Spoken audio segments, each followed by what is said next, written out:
అందరికీ నమస్కారం. మధుర తెలుగు యూట్యూబ్ ఛానల్కి స్వాగతం. ఈరోజు తెలుగు భాషాంశాల్లోని లింగముల గురించి తెలుసుకుందాం. కింది వాక్యాలను చదవండి. గీత, లత కూరగాయలు తేవడానికి అంగడికి బయలుదేరారు. ప్రదీప్, సందీప్లు వాళ్ళ నాన్నతో కలిసి పట్నం వెళ్ళారు. పిల్లి ఎలుకను వెంబడించింది. చెట్టు మీద కోతులు దుంకుతున్నాయి.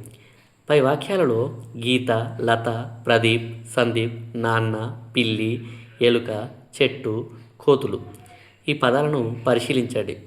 గీత, లత అనేవి స్త్రీలకు చెందినటువంటి పదాలు. ఇట్లాంటి పదాలను స్త్రీలింగ పదాలు అంటారు.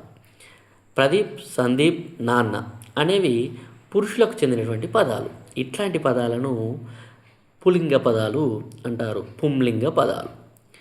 పిల్లి, ఎలుక, చెట్టు, కోతులు మొదలైన పదాలు పురుషులను కానీ ఇటు స్త్రీలను కానీ సూచించవు. కాబట్టి ఇట్లాంటి పదాలను నపుంసకలింగం అని, నపుంసకలింగ పదాలు అని అంటారు.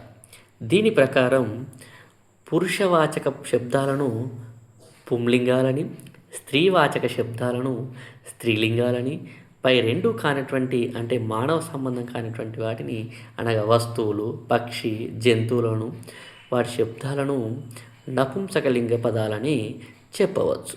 ధన్యవాదములు.